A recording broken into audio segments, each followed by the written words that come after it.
The problem with the guardrail for your retirement plan. I had never come across this before until I was working with my man Ronnie McDonough yesterday. And I was like, whoa, very interesting. I love the guardrails. I'm a huge fan of the guardrails, but I like the guardrails for the downside risk protection. But I was like, anyway, I'll tell you what's going on here. So my man Ron, crushing legend, lives in the West Coast, and he's just doing great. He's a very aggressive investor. I don't think he has any bonds at all. He's trying to build up some cash. Like I told him, I said, man, build up some cash. Well, now he's all stocks. So the stock portfolios I use, an all stock portfolio in Right Capital, 6% is our expected rate of return with a 17% standard deviation. All right. So that means on any given year, he could be down 45% or he could be up 57%. So that's a wide range of returns, wide variance. Again, remember, standard deviation is just a variance around the mean. I think they do this, the square root, the variance, whatever, the coefficient, whatever it is, I can't remember, it doesn't matter. You can look it up. But anyway, that's what we're looking at. So in any given year, he could be up 57 or down 45. All right, so that's a pretty wide berth there in terms of volatility. But the markets are positively skewed. All right, so the markets go up more than they go down. So the likelihood of him being down 20% in any given year is less than him being up 20% any given year. All right. So the guardrail, what the guardrail does, and what I establish here, is that if your portfolio drops by 20% or more, you're going to take a 10% decline in your spending. If the portfolio goes up by 20% or more, you're going to get a 10% increase in your spending, a bonus essentially, pay cut or a bonus. And that will be the new baseline going forward. So hear me out. So let's just say we start retirement with $1 million and we're spending $100,000 a year. The next year, our portfolio is down to $750. It's down more than 20%. So our baseline going forward will be $90,000, all right, as our new baseline for spending. And we'll use that to adjust with inflation. So we start with $100,000, the portfolio fell 20%, we're down to $90,000. That's our new adjustment. If the portfolio goes up more than 20%, we give ourselves a bonus, but it'll be a bonus off that $90,000 baseline.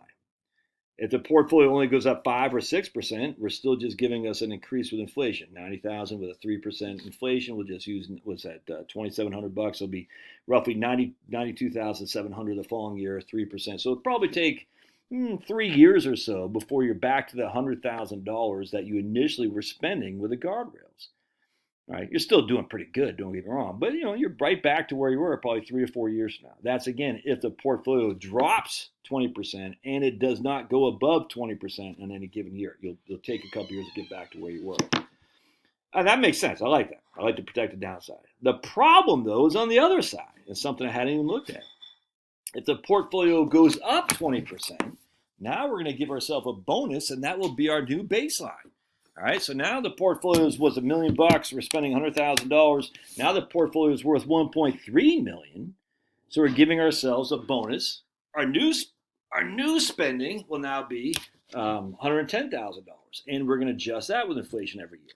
All right, so again, it goes from 100 to 110, and that's our new baseline going forward until either we get another increase of over 20%, or we get a decrease of under 20% of the less if the portfolio drops by 20%, then we're going to give ourselves a pay cut.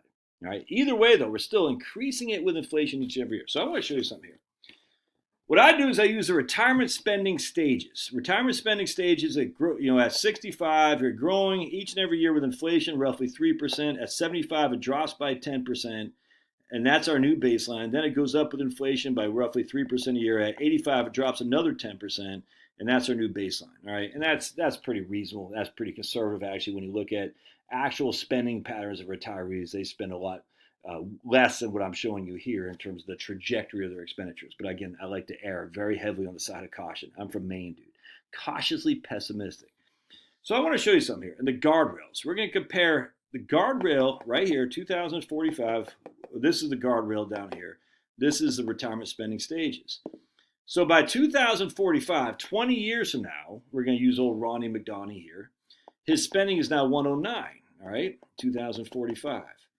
With the guardrails, it's 119, all right, so 10,000 more than the traditional retirement spending stages, roughly 10%.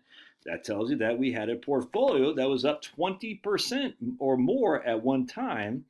in the previous 20 years. 2045, we're in 2025. All right, so his portfolio grew at 1 year more than 20%, which gave him a 10% bonus. So he has 119 is now the baseline. 109 is what the traditional method would be. 2050, that 119 is now 140 because we're adjusting that each and every year with inflation. This 109 is now 128. So that is still pretty significantly different. It's still a 12%, $12,000 more than what he was spending on the traditional one with the guardrail. The guardrail did good for him, giving a nice little bonus. Watch what happens in 2055. Now his spending goes up to 164, and over here is 140. So his spending went from 140 to 164. That's a 24,000 increase, which is a doubling of what he had over here. And the reason for that is because we had another 20% or more gain. So he gives himself another bonus. So now he's spending 20% more roughly than what he's spending with the traditional. And then in the year he dies, he's spending 193 over here versus 165 over there. Now that sounds great in theory, except for the fact that in a very aggressive portfolio, is that if he gets swamped with his new baseline a couple years in a row, like we had in 2001, 2, and 3, actually only real 2002, but 2008, you see what I'm saying? He's going to get 2008 is a perfect example. 37% loss, but 57% total. 57% total, and he's using this as his baseline, and he's only got to drop it by 10%. That's where we have an issue, because we only reduced the portfolio one time. 2000, 2001, and 2 is a perfect example of that. Pablo, he only had one time where the portfolio was down 20% or more. And that's just the S&P 500. I don't even think Wellington was down 20% or more. Yet his portfolio fell 9, 12, and 22% respectively. But only one time did he drop it because he's only down that 1 year, 2002, by 20% or more. So he's still having that baseline high up here, even though the market is going down 9, 12, and 22%. Let's just use this as a baseline, 164. He only drops it one time. But the market is taking away almost half his portfolio. And then 2007, the market was down. 2008 was down one time. 2009 was down. So in 2000, I'm talking all the way up to March 9th. So we were lost 57% from October 2007 to March 9th of 2009. But only one time to the benchmark, not the benchmark, the guardrail kick in where he had to reduce his portfolio spending by 10% or more. Or by 10%, not 10% or more, by 10%. Does that make sense? So we're down 57%, but the guardrail only gave us a guardrail for that one time. Because we had such a drastic drop, it did not adjust for it. It still gave us a higher guardrail than what we're having in the traditional model. Because before we had such great returns, like 1995, 1996, 1997, 1998, 1999, it's going to increase, and then one shoops. And as such, it's more risky of a portfolio. Because when you got the spending increases, that was a new baseline. So you had spending increases, then you're whoop. But that whoop only dropped it one time. That's it.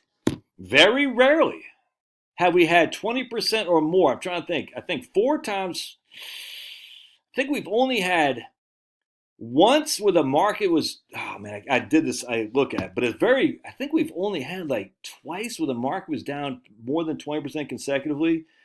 And then one time, we had 4 times where it was down 20% or more consecutively. Don't quote me on that. It's in my new book I'm working on. I just can't remember off the top of my head.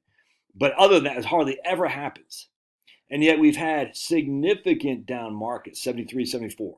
See what I'm saying? But only one of those is down more than 20%. 2000, 2001, and 2. Only one of them is down more than 20%. 7, 8, and 9. Only one of those is down more than 20%. 19, 29, 30, 31, 32. I think we had 3 or 4 straight years of down 20%. I can't remember. I just can't remember. But anyway, so we're giving ourselves these massive raises. And yet when the time comes for a decline because of the market declining, we only had to give ourselves one little reduction, yet we lost 57% of our portfolio. And that's the problem on the upside with a guardrail. I had never even thought about that. And again, this is because he has a very aggressive portfolio, all right, because his portfolio is all stocks essentially and a little bit of cash. Not enough cash to cover 4 years' expenses, but he doesn't really need to do that. And I'm not even worried about it, frankly, but I just said, wow, that's interesting because he had worse numbers with a guardrail than he did without it. I said, why? And now I know. Figure I'd share that with you too. Just keep that in mind. Love your thoughts. Smash. God bless. Happy Easter. Jesus is risen. Hallelujah. Hallelujah. If loving the Lord is wrong, I don't want to be right.